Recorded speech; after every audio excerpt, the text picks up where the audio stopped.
tous. C'est un grand plaisir de vous retrouver pour ce 3e épisode, dédié à nos fournisseurs de longue date et partenaires sur ce projet qui ont répondu avec beaucoup d'enthousiasme. Nous allons pouvoir découvrir concrètement sur leur chantier leur formidable implication. Ce container bleu, derrière moi, qui vient d'arriver dernièrement, contient les premiers matériaux pour le projet.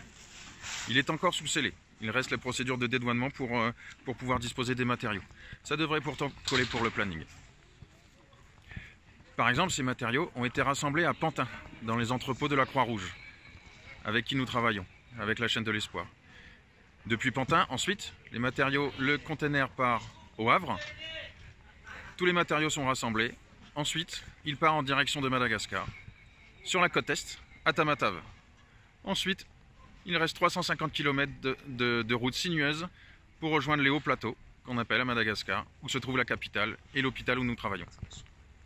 Donc à défaut de pouvoir entrer dans ce container, pour voir les matériaux de nos partenaires, allons voir concrètement où nous en sommes dans les préparatifs intérieurs. Vous pouvez voir ici cet accès que nous avons ouvert dans le mur pour pouvoir y monter tous les matériaux les plus volumineux. L'accès du chantier se trouve par l'arrière pour les ouvriers. Allons voir concrètement comment ça se passe de l'intérieur. Nous voici donc à l'arrière du bâtiment.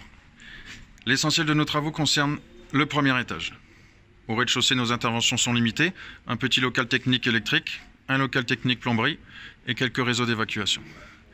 L'accès du chantier se fait par cet accès de l'escalier en bois. Ici se trouve la salle d'opération, la future salle d'opération.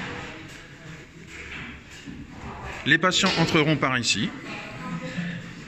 Les médecins entreront par ce sas.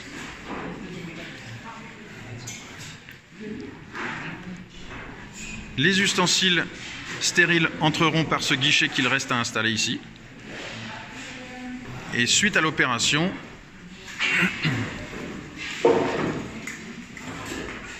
les patients seront ici en salle de réveil, où il y aura 4 lits pour la salle de réveil. Ici se trouve aussi une zone particulièrement délicate du projet. Il s'agit de la stérilisation. La première pièce étant la zone de lavage pour les ustensiles. La deuxième pièce étant le conditionnement. Ce sera séparé par un guichet, ici. La troisième zone sera le magasin stérile. Et entre le conditionnement et le magasin stérile, il y aura donc l'autoclave.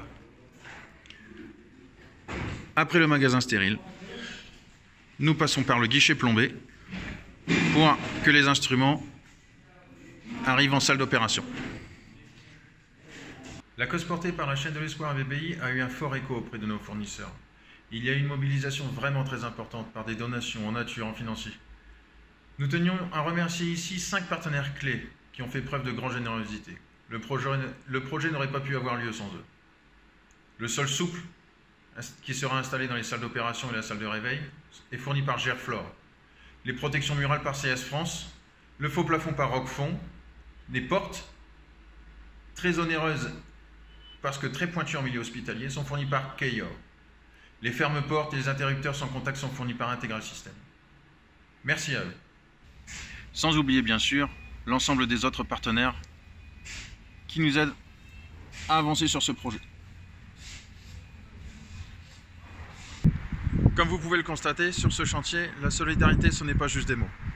Voir une telle mobilisation chez Bouygues Bâtiment International et tous nos partenaires pour une cause aussi importante, ça fait vraiment chaud au cœur. Merci à tous pour vos contributions qui vont indéniablement changer la vie de nombreux enfants et de leurs familles. Allez, rendez-vous au prochain épisode pour suivre les avancements du chantier.